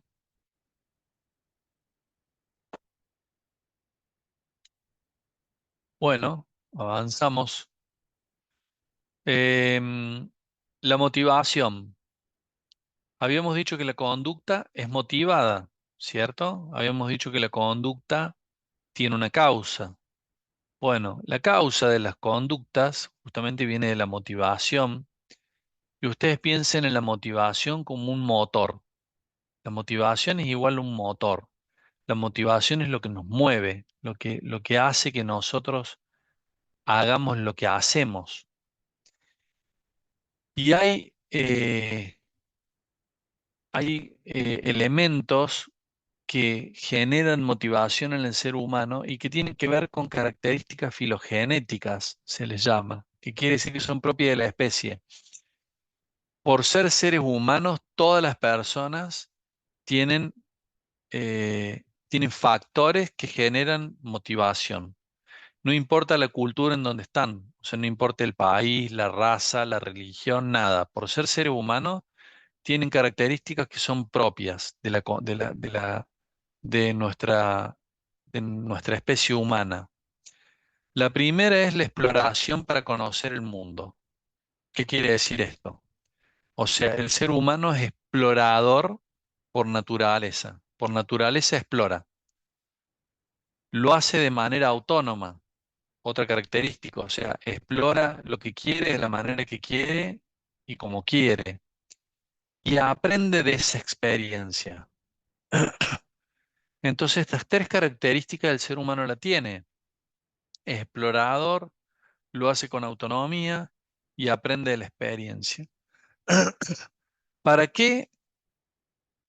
¿Por qué el ser humano viene equipado con estos tres factores, con estas tres características? ¿Cuál es para ustedes la primer misión, la misión fundamental, lo más importante que tiene el ser humano al nacer? ¿Qué se les ocurre? ¿Qué es lo más importante que tiene el ser humano cuando nace? Qué es lo que quiere? ¿Cuál es lo más importante? Yo pienso que la supervivencia. Exactamente. Lo más importante del ser humano es la supervivencia. Por eso, cuando una persona tiene una tendencia suicida, se habla de una conducta anormal. No es normal. Normal no es una mala palabra. Normal es que está dentro de la norma, dentro del estándar, dentro de la media. O sea, la mayoría de los seres humanos tienen una aversión a quitarse la vida. Eh, ¿Y esto por qué es? Porque por una característica propia de nuestra especie tenemos un instinto muy fuerte de supervivencia. Y para eso venimos equipados. Entonces, cuando el ser humano empieza a, a crecer y a desarrollarse, empieza por trasladarse, ¿qué es lo primero que hace? Empieza a explorar, abre puertas, agarra objetos, se lleva objetos a la boca, los chupa, eh, mete las manos en distintos lugares, o sea, está permanentemente explorando, toca las cosas, las trata de percibir con el tacto. Si ustedes se fijan, permanentemente está explorando y se lleva muchas cosas a las bocas y las chupa porque tiene un instinto de alimentarse. Y generalmente nosotros tenemos papilas gustativas que diferencian lo dulce, lo salado, lo amargo.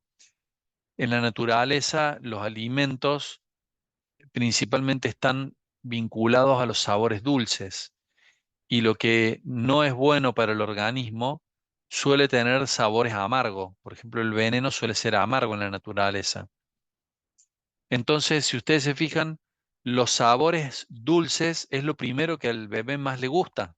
Le damos cosas dulces y el bebé es como que se desespera por lo dulce. Ahora, prueben a darle algo amargo. Hace como cara de asco, como que no le gusta. El sabor amargo, el gusto amargo, es lo que nosotros como personas demoramos más tiempo en desarrollar.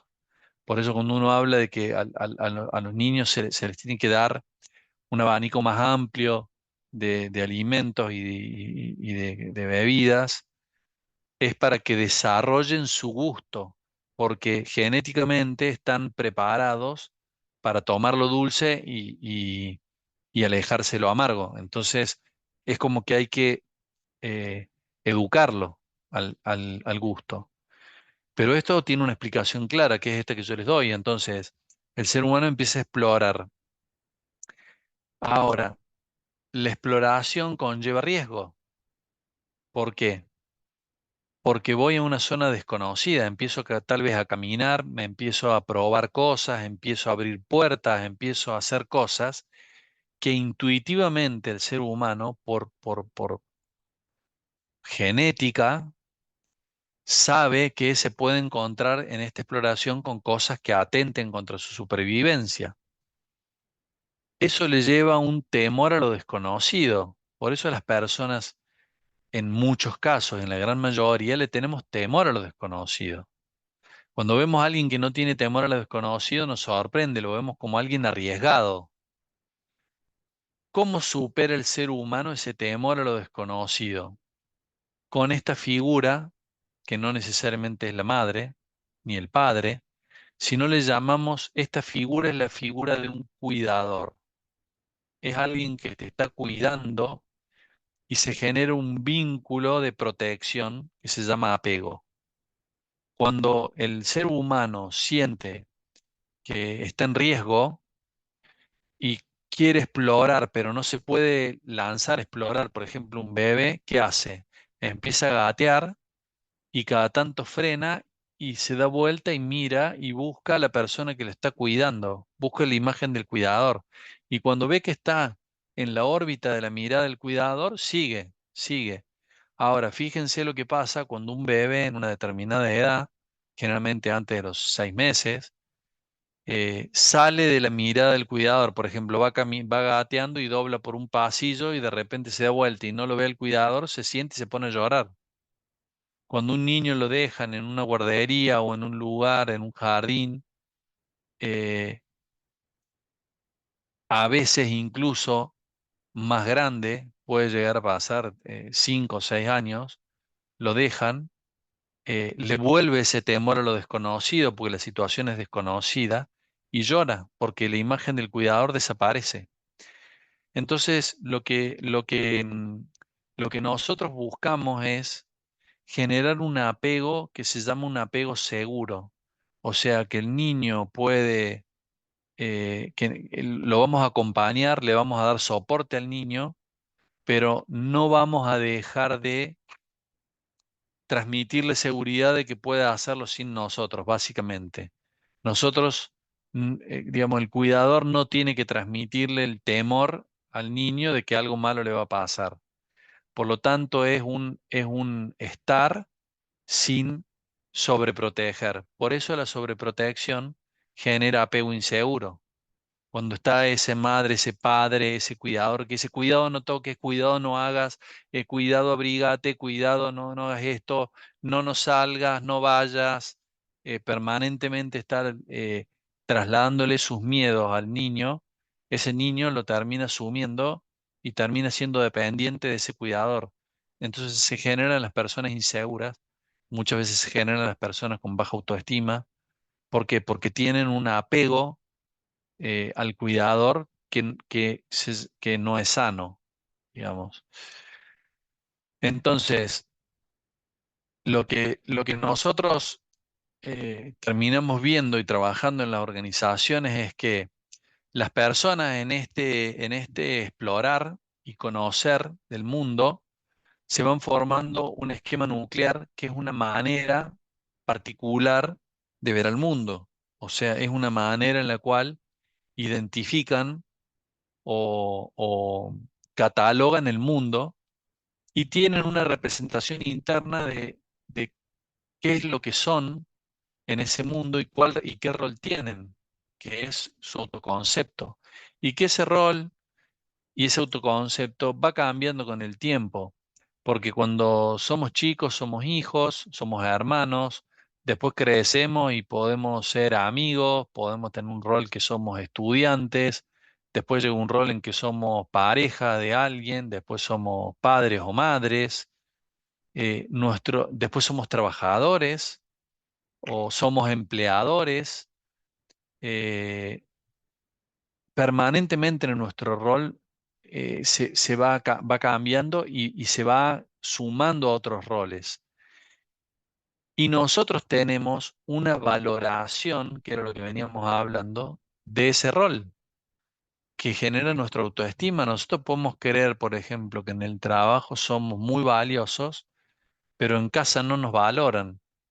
Entonces, eso tiene como consecuencia que trato de pasar la mayor cantidad del tiempo en el trabajo o trabajando y poco tiempo en mi casa, o viceversa.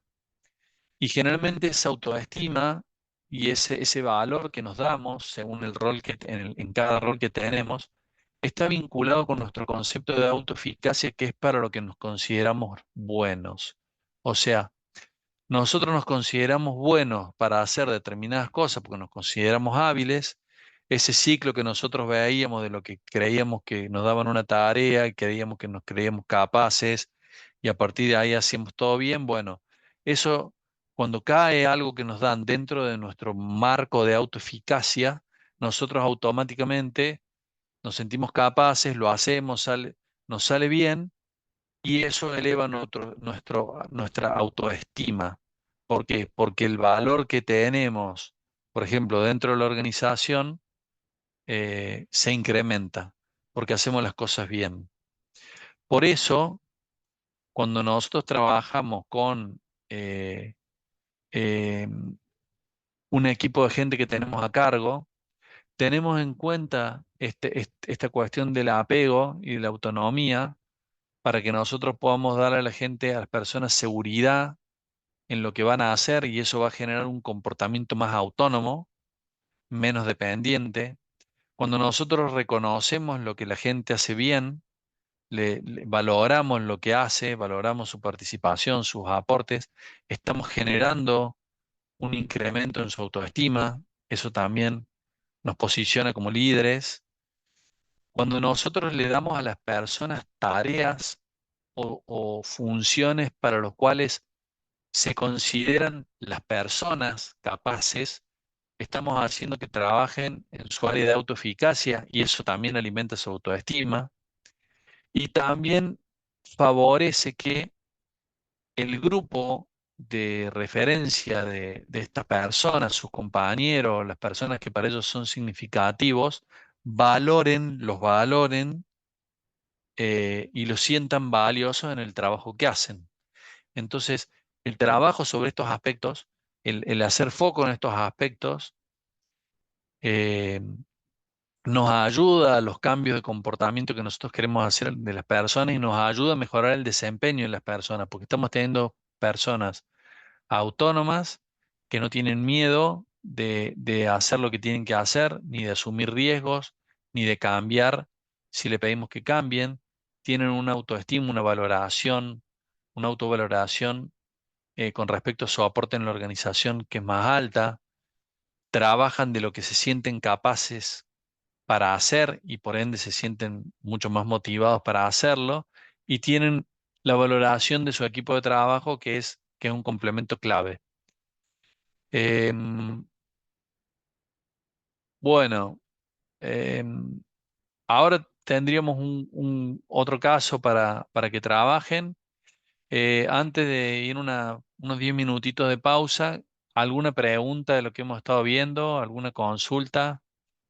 Es un poco complejo, este, un poco largo lo que hemos visto, pero bueno, son algunos conceptos que es importante que manejen. ¿Alguien quiere comentar algo?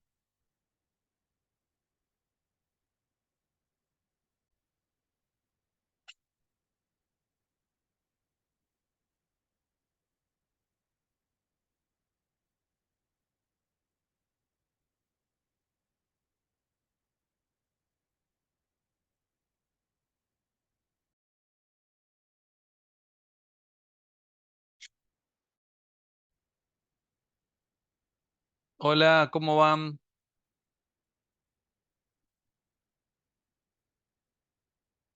¿Tienen alguna, Hola. ¿tienen alguna consulta, alguna duda?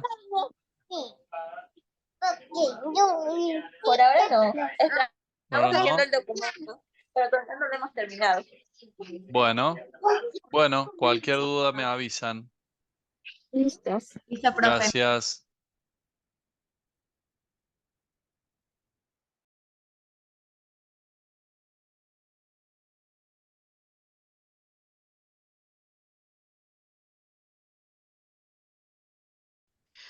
La Ahí, que es ahí, desarrollo de líderes ahí. y cultura. Listo, ahora vamos a darle forma a esto. Hola, ¿cómo va? Hola, ¿Alguna consulta, alguna duda? aquí estamos ya arreglando. No, estábamos más bien como que colocando ya cuál sería el fundamento con relación a la estrategia o el escenario que estamos preparando, ¿no? Perfecto. Bueno, cualquier duda me Sí, por ejemplo. consultan. Ok, Ok, gracias, profesor. gracias.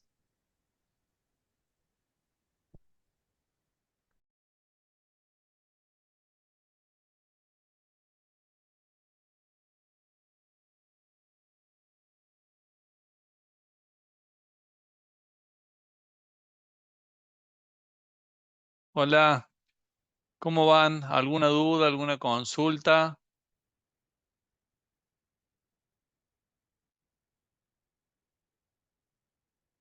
Bueno, la única consulta es que el número de acciones, ¿nosotros las decidimos o hay Sí, un número? sí, no. Es decisión de ustedes. Lo Ah, que ya, vayan encontrando. ya, ¿Ok? Bueno, cualquier ya, duda me listo. avisan. Gracias. Muy bien.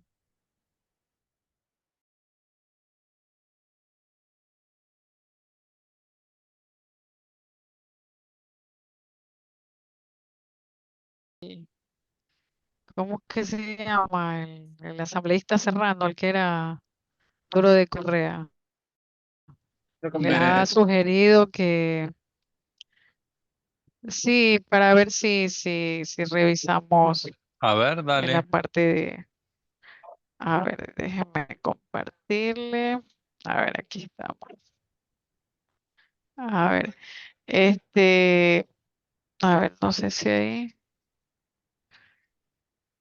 Sí, Ahí está. ahí creo que ya se está viendo. Ya, perfecto. Ya, nosotros al final, bueno, lo proponemos así, ¿no? Que era lo que estábamos trabajando. bien, Entonces, más bien, era como la parte de cómo y cuáles eran los fundamentos en relación a lo que se estaba trabajando, ¿no? Entonces, eh, aquí, por ejemplo, dice estrategias de comunicación y cuáles serían el fundamento con relación al texto, ¿no? Entonces, y así hemos desagregado cada una de ellas. Por ejemplo, ¿cómo lo abordaríamos? Bueno, estableceríamos canales efectivos de comunicación interna para mantener al personal informado sobre las decisiones y cambios en la empresa, evitando rumores y desinformación. Y en el fundamento sería más bien, bueno, la importancia de la comunicación efectiva en las organizaciones es enfatizada en el documento, destacando que una comunicación clara y abierta puede mejorar el compromiso y motivación de los empleados. Aquí se implementaría canales de comunicación interna que reflejen estos principios para evitar malentendidos y fomentar un ambiente de transparencia. bien. Ya ahí, no sé si Dalina me ayuda con el otro, solo que aquí A ver vi cuál. Mm, el segundo, la capacitación y desarrollo. Capacitación y desarrollo. sí, Implementaríamos programas de formación continua para mejorar las habilidades de gestión de los líderes y empleados, enfocándonos en la gestión de cambios y adaptabilidad. Ya los bien. fundamentos de relación de esto le leo. Sí, Ya el aprendizaje vicario y la importancia de la modificación del compromiso son clave, Comportamiento. usaríamos, sí, clave de comportamiento, le agregamos. No, no, no. Habías dicho del Ah, compromiso y era ya. comportamiento. Ya. Usaríamos estas técnicas para mejorar las habilidades de gestión de cambios y adaptabilidad, promocionando ejemplos y modelos a seguir que fueren comportamientos positivos para la organización. Gestión del cambio. Sí, Nelson. Gestión del cambio. Desarrollaríamos un plan de gestión del cambio robusto con énfasis en la participación de los empleados y la transparencia en el proceso. Como fundamento del texto tenemos que es un plan de gestión del cambio robusto, estaría alineado con los conceptos de modificación del comportamiento y aprendizaje vicario, fomentando la participación y el compromiso de los empleados a través de ejemplos positivos y reforzando conductas deseables. Siguiente, Bien, bienestar y apoyo al empleado. Fomentaríamos un entorno de trabajo saludable con políticas de apoyo al empleado y atención a su bienestar psicológico y físico. Como fundamento con el texto, tenemos que se subraya la importancia del apoyo y la contención. Estableceríamos políticas que promuevan el bienestar psicológico y físico, reconociendo las necesidades individuales y fomentando un ambiente de trabajo saludable. bien, bien. Perfecto, muy bien. Y en Ya, lo y que en base, sigue, sí, aquí sí, ya sería prácticamente las acciones que se realizaría para retomar el camino de la empresa. Entonces, primero el restablecimiento de la confianza, que trabajaríamos en construir la confianza con los empleados mediante comunicaciones transparentes y consistentes sobre la dirección y estabilidad de la empresa.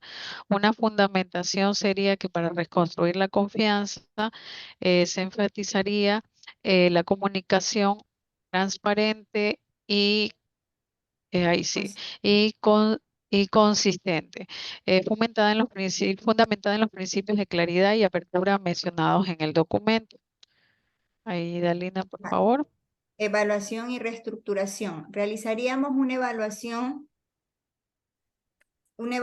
integral de las operaciones de la empresa y llevaría a cabo las reestructuraciones necesarias para optimizar los procesos y mejorar la eficiencia.